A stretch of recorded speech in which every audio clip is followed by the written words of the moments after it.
Moi! Ajattelin nyt tosiaankin yrittää estää tämän postauksen videopostauksen muodossa, mutta mun on vaan niin vaikea olla luontevasti kameran edessä, mutta mä lupaan edes yrittää. Ja tosiaankin, älkää välittäkö, mun hiukset on ihan screwed up ja mulla on tosi vähän meikkiä naamalla, mutta näillä mennään. Nyt on kuitenkin sunnuntai ja on lupa näyttää karmeelta. Ja nyt sitten kysymyksiin, joita tosiaankin tuli aika kivasti. Ja ensimmäisenä on Hani, joka tiedustelee sitä, että mitä ihmiset niinku yleisesti sanoo mun tyylistä niinku blogin ulkopuolella ja että saanko mä kuulla paljon tällaista negatiivista kautta positiivista palautetta. Ja no se aina vähän vaihtelee, että se riippuu siitä, että miten mä oon pukeutunut, koska mä nyt en enää sorru mihinkään hirvittäviin ylilyönteihin, että mä pukeudun aika silleen, mitä sanoisin, hillitysti melko usein. Mutta kyllä mä, niin jos mä saan jotain palautetta kuulla, niin kyllä se on yleensä positiivista, että sitä tulee niin lähinnä luokkakavereiden ja vanhempien suusta ja sitten jonkun verran myös sukulaisten puolelta.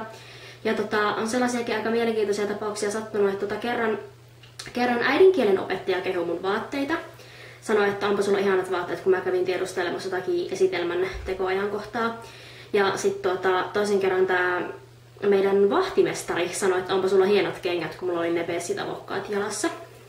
Mutta yleisesti kuitenkaan en saa kuulla hirveästi kommenttia muualla kuin blogissa, että se on semmoista aika lailla, että saattaa joskus joku kyllä tietenkin sanoa, että onpa sulla kivat vaatteet tai vastaavaa, mutta ei onneksi hirveän usein, koska mä en todellakaan halua, että mun pukeutumisessa tehdä mikään numero, koska siis se on mulle niin semmoinen oma asia ja semmoinen niin tavallinen asia, että en mä ihan oikeasti jaksa, että siitä tehdään kauhean numero.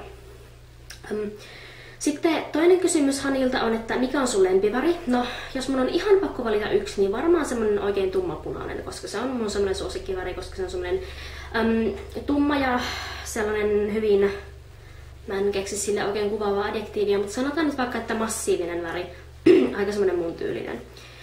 Sitten kolmas kysymys on, että katsotko paljon elokuvia? No, mä en oikein osaa sillä tavalla sanoa, koska mä oon aika vasta nyt löytänyt tämän elokuvissa käynnin ja sen tiimoilta on tullut katsottua muutama aika hyvä elokuva. Mutta yleensäkin voi sanoa, että en mä nyt kauheasti katso elokuvia, että mitä nyt olisi ehkä kuukaudessa muutama, koska mä tykkään enemmän lukea kirjoja, koska se jättää enemmän oman mielikuvituksen varaan. Ja neljäs kysymys Hanilta on, että kuinka paljon tykkäät kesästä asteikolla 1-100? No se vähän riippuu, että yleinen olisi varmaan semmoinen 90, ehkä 95. Riippuu vähän siitä, että onko kesä kuinka kuuma ja kuiva vai onko semmoinen koste ja sateinen, koska mä pidän enemmän semmoisesta sateisesta. Sitten seuraavat kysymykset on Lotalta. Eli mitä sait synttärilahjaksi kautta lahjoiksi tänä vuonna? No, mä sain rahaa semmoisen vähän yli 100 € yhteensä. Sitten mä sain yhdeltä mun luokkakaverilta tämän hiuskoristeen, tää on tosi ihana. Miten se osasikin ostaa just tällaisen muun tyylisen enkä siitä. Ja sit niin mä tuun saamaan sen kameran, mutta sen saaminen nyt ilmeisesti viivästyy pikkusen. Mut niin, joo. Sitten en mä kai vissiin muuta saanut. Niin mä sain mun mummilta ruusuja. Ja sitten seuraava kysymys Lotalta on, että mikä on sellainen hetki sun elämässä, jota et halua koskaan unohtaa? No, niitä on tullut aika paljon, että mun on oikeasti mahdotonta sanoa sellainen yksi sellainen hetki, joka mulla olisi aivan absoluuttisesti en haluaisi unohtaa, mutta mun on vähän mahdoton vastata tuohon kysymykseen, koska ne on olleet aika henkilökohtaisia asioita, että voi olla, että mun ehkä on parempi olla hiljaa niistä, mutta voin sanoa, että sellaisia hetkiä tulee oikeastaan niin lähestulkoon päivittäin, että niitä tulee ystävien seurassa ja tällaisissa hauskoissa tilanteissa ja lähinnä koulussa. Ja sitten kolmas kysymys Lotalta on, että jos sun pitäisi valita yksi lomakohde, mikä se olisi? No sanoisin, että varmaan joku Lontoo, koska yleensä aina kun ajattelee matkustamista, niin tulee heti ensimmäisenä mieleen Britannia. Sitten Anonyymi kysyy, että mikä on sun unelma-ammatti ja miksi joku on kautta ei ole? No mä oon tätä asiaa viime aikoina jonkun verran miettinyt. Ja mä oon tullut siihen tulokseen, että mä haluaisin työskennellä ihmisten parissa, eli mahdollisesti joku sosiaalityöntekijä, ehkä jopa psykologi. Sitten tää on siksi, koska mä itse omaan sellaisia kokemuksia, jotka jonkun verran auttaa mua samaistumaan sellaisiin ihmisiin, jotka mahdollisesti kärsii niin kuin tunne-elämän ongelmista tai vastaavista. Ja sitten mikä joku ei olisi, niin varmaan joku hitsaaja levyseppä, koska mä en vaan oikeasti näe itteeni sellaisissa ammateissa. Se on ihan mahdotonta kuvitella mut sellaisessa. Sitten Kata kysyy, että millaisia blogeja seuraat, kuinka tiiviisti ja miksi? Otatko tietoisesti tai tiedostamattomasti vaikutteita tyylisi pukeutua tai kirjoittaa? No, mä seuraan aika paljon sellaisia... Oikeastaan mun on ihan mahdoton keksiä mitään adjektiiveja sellaisille blogeille, mitä mä seuraan.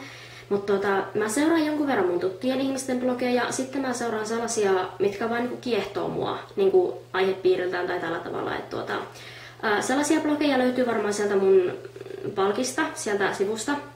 Sieltä voi katsoa ja yrittää keksiä niille jonkun sellaisen yhtenevän piirteen, jos haluaa. Mutta mun on itse ihan mahdotonta keksiä sellaista, että se on monesti semmonen, että joku blogi vaan kolahtaa niin kuin alusta asti ja joku toinen ei. Ja sitten tuohon, että otatko tietoisesti tai tiedostamattomasti vaikutetta tyylisi pukeutua tai kirjoittaa? No, joskus mä otan tietoisesti, joskus tiedostamattomasti. Pukeutumisessa se menee sillä tavalla, että joitakin vaatekappaleita, mitkä mä omistan, niin mä en olisi hoksannut etsiä, jos en mä olisi nähnyt niitä vaikka jossakin blogeissa. Ja sitten... Kyllä mä niin kuin jonkun verran haen inspiraatiota ehkä mun vaatteisiin joistakin blogeista mahdollisesti, ehkä niin kuin, sitten ehkä aikakauslehistä ja tällaisista.